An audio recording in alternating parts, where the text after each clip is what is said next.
amazing. Fleetwood Mac in their first interview since the departure of Lindsey Buckingham. I think that I'm coming into the most creative period of my life. Whether that has to do with Fleetwood Mac or whether it doesn't is not really important. Fleetwood Mac on Timothy White's Rock Stars.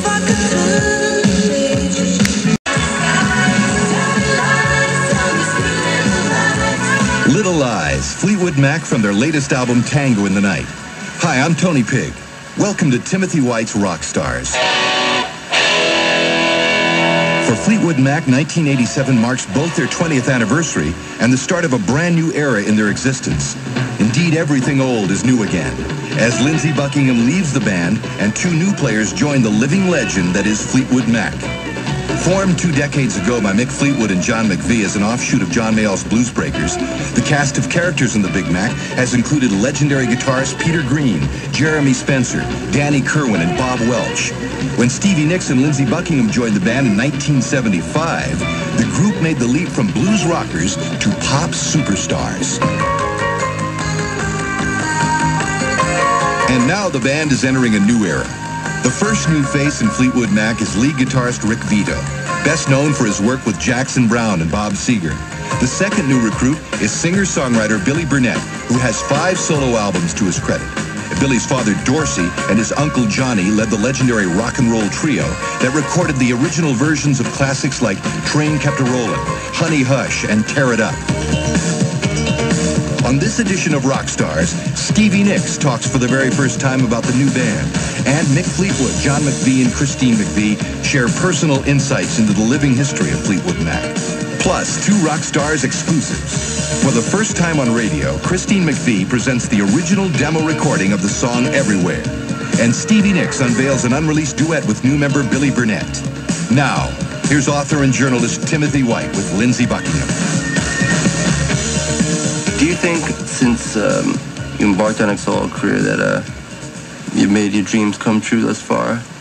Well, gosh, you know, so often I think to myself, you know, I am so lucky to have been given these opportunities, not only to test my own abilities and to push them out, which I have hopefully done, but to have a gift which was able to improve other people's lives as well. I mean, my main contributing factor to the band, it wouldn't be as a guitarist, it wouldn't be as a writer or a singer, it would be as someone who arranges, someone who knows how to make records. And to be able to take raw material from Christine and Stevie and forge that into something, that's a real fundamental thing. That's something that's very fundamentally important to them. You know, and to be able to deal with something that's that low down with them and to make it work, I mean, that's a nice gift to have and to be able to help people with. So yes, you know, basically I'd say I have. There are a lot of things that go along with that you didn't necessarily expect. But certainly being in a band is always going to be a compromise, because in joining the band, there were certain aspects of things that I did which were important to me that I had to put down, put aside, which didn't relate to the band. Even just something as fundamental as the kind of guitar you play, right. You know, which is not a light thing, really. It's not a small thing. But a lot of that, a lot of compromise, and that's what being in a band is all about. But, you know, if you make that choice, you follow through with it, you know. As far as making dreams come true,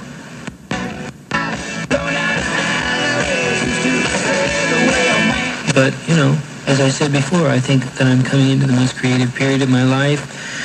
Whether that with Fleetwood Mac or whether it doesn't is not really important. I think just the fact that I think I've done my best by this group of people and will hopefully continue to have a certain standard, a certain code of ethics that will apply to whatever I do, you know. And that's what's important. Loving you isn't the right thing to do.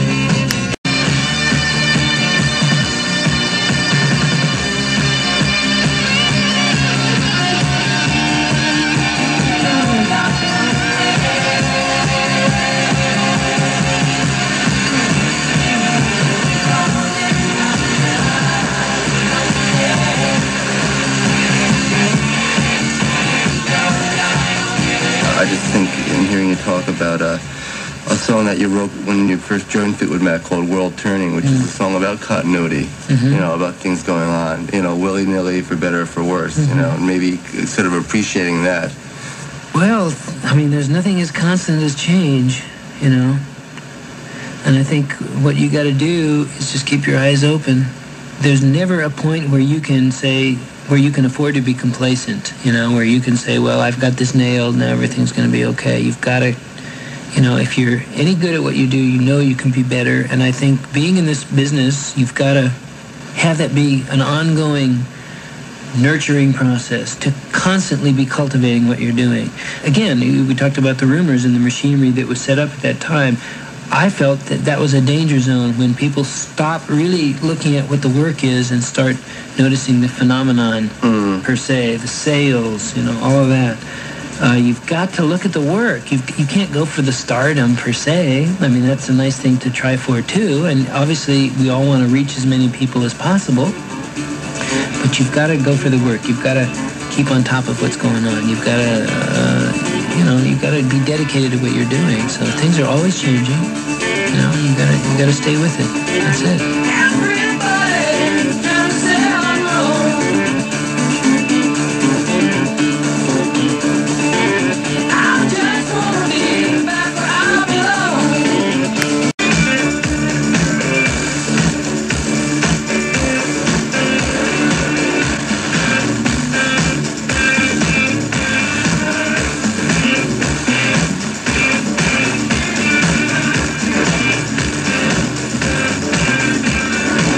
Turning here on Rockstars.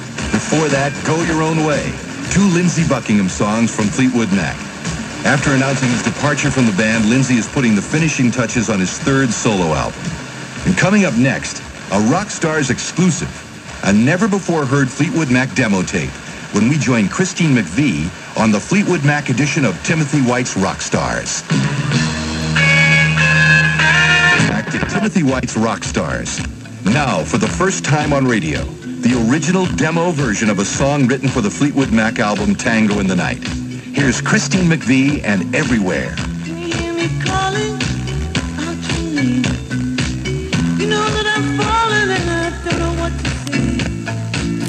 I'll speak a little louder. I'll even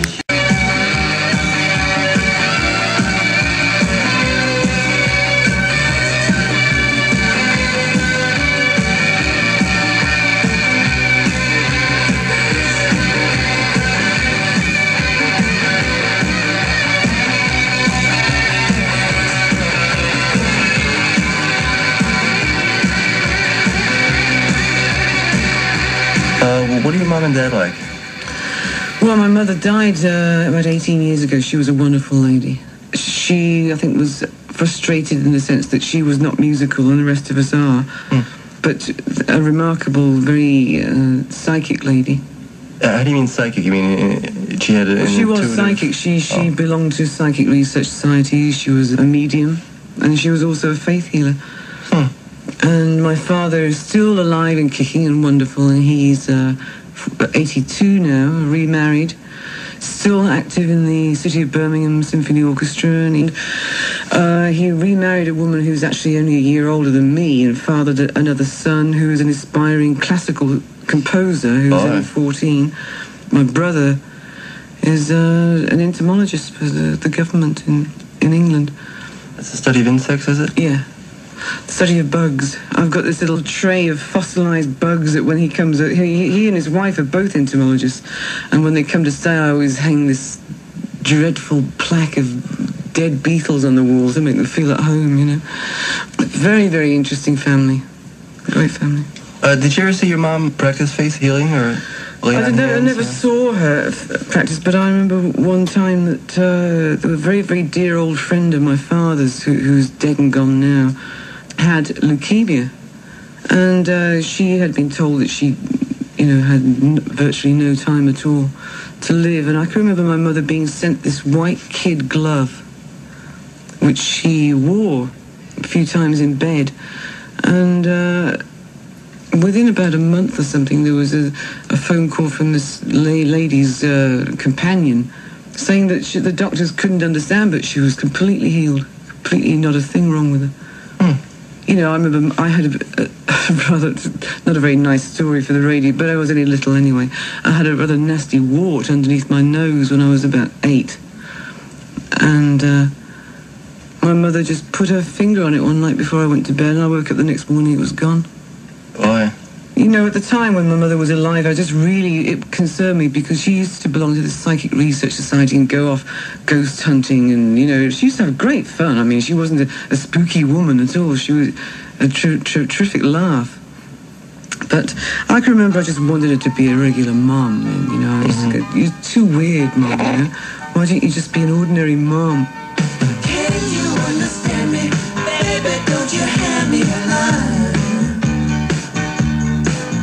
Although it doesn't matter, you and me got plenty of time.